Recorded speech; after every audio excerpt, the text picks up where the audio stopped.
I don't think we're as confused as we think we are. With time, I've realized that most of us already sense the kind of life we want. Still, we keep chasing success in ways that leave us strangely restless.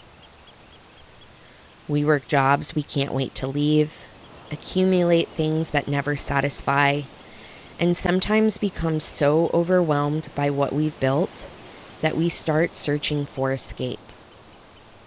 Why? If we already know what our hearts are longing for, why do we keep building lives that pull us farther away from it? It's not that we've forgotten who we are. It's just that our real desires get drowned out by the constant noise of modern life. Its demands, comparisons, and distractions. Value as productivity, fulfillment as independence and achievement. Over time, these ideas stop sounding like outside influences and start to feel like our own beliefs. My time in graduate school sharpened this worldview for me. Many ideas framed traditional family life as mostly about power and limitation. I began to see dependence, motherhood, and family as things to question, not value. I left believing that relying on a husband was risky, motherhood should wait until I was established, and professional achievement was the surest route to fulfillment. But deep down, I knew these ideas never fully matched what I wanted. I learned to treat my longing for marriage, motherhood, and family as something to justify, rather than simply human. We don't need to dissect our deepest desires. We need to listen to them. These longings began early in my life. As a child, I dreamed of being a wife and mother, of building a home, raising children, and creating a life that felt anchored and meaningful. But over time, I started to believe those desires weren't enough, that devoting myself to them would somehow waste my potential. Reflecting on this now, I see where those doubts came from. Those fears weren't really mine. They grew from a culture so persistent that its voice started to echo in my own mind. The older I get, the less I believe the good life is something we achieve. The more I believe it's something we cultivate in our homes, around our dinner tables, in our marriages, in our friendships, in the way we raise our children, in the way we care for our neighbors, and in the way we learn to love the people entrusted to us. Of course, this doesn't mean work isn't important. I don't think work is the enemy. Meaningful work is one of the ways we contribute to the world, provide for the people we love, and use the gifts we've been given. Ambition isn't the problem. Progress isn't the problem. The problem is that our work begins to ask us to sacrifice the very relationships it was meant to support. Maybe the new American dream isn't choosing between family and meaningful work. Maybe it's building a life where the two exist together, where our work serves our families remind us why our work matters, and success is measured not only by what we accomplish, but by the people who receive the very best of us.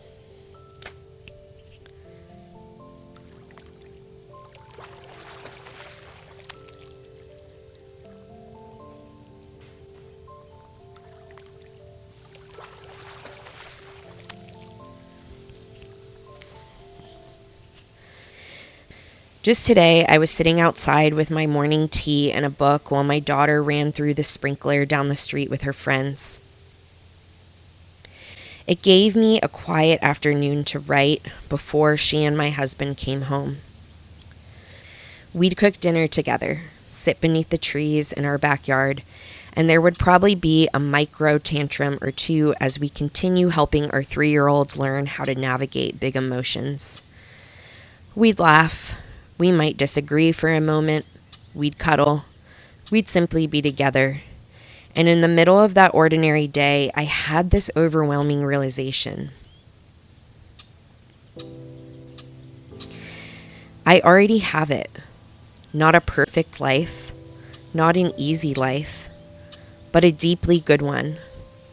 And I wonder if many of us do.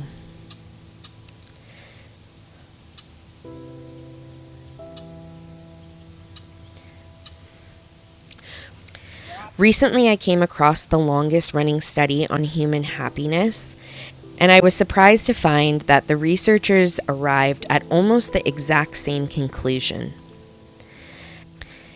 After following people's lives for more than 80 years, researchers found that the strongest predictor of a happy, healthy life wasn't wealth, fame, or professional success.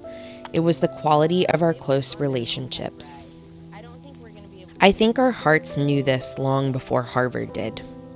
Sometimes science doesn't tell us something new.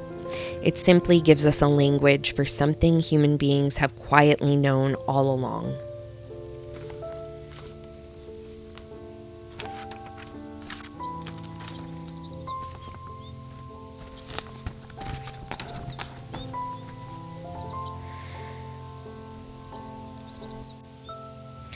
The good life isn't waiting in the next promotion, the next beauty product, the next vacation, the next relationship, the next night out, the next purchase, or the next version of ourselves. Our culture keeps insisting fulfillment lies just beyond the horizon. One more achievement, one more experience, one more thing. But what if, for many of us, the life we've been searching for is already quietly unfolding around us? If we have shelter, people to love, meaningful work, a family or community with whom we can share life's joys and sorrows, we already possess so much of what generations before us would have called a rich life. That doesn't mean life is easy or that suffering isn't real. It means the deepest sources of meaning have never been rooted in comfort or consumption. I think we've forgotten something previous generations seem to understand almost instinctively. We need one another. We need families. We need communities that truly know us. We need presence more than perfection. We need work that serves life rather than replaces it. We need something greater than ourselves that reminds us our lives are part of a much bigger story. Maybe that's why we're so restless. We've been looking for a home in places that could never become one. Life isn't waiting for us somewhere else. Life is right here.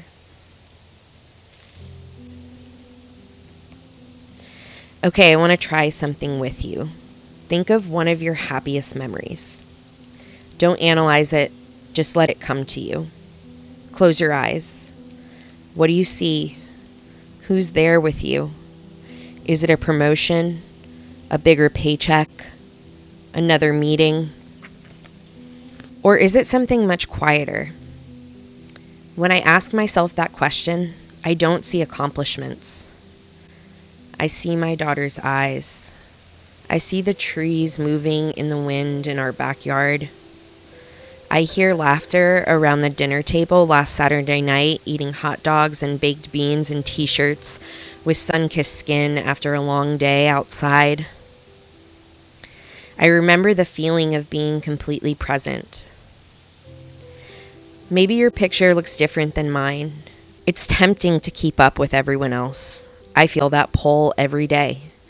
It takes discipline to choose stillness over stimulation, presence over productivity, and connection over convenience. It takes courage to believe that the ordinary moments of life are not distractions from what matters. They are what matters. I've realized that these conversations are difficult precisely because they ask something real of us.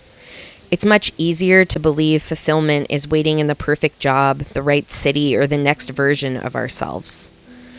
What's harder and far more honest is accepting that the deepest forms of love and meaning have always required sacrifice.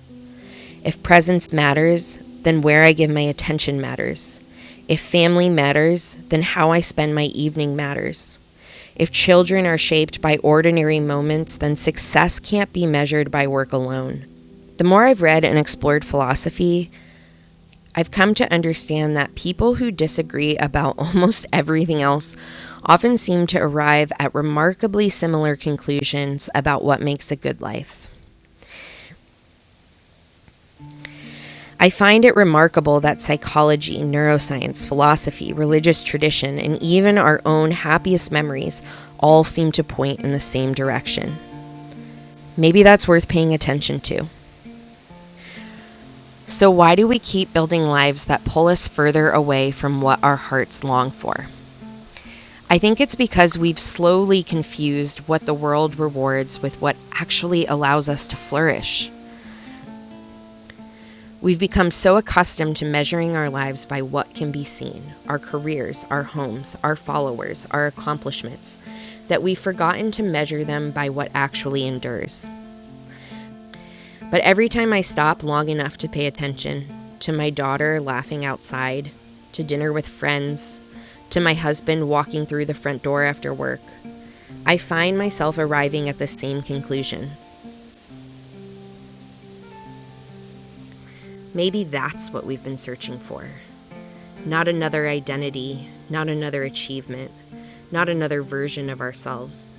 Just a life that is deeply rooted, deeply connected, and deeply human. Maybe the life we've been searching for isn't somewhere else. Maybe it never was. Maybe life has been right here all along.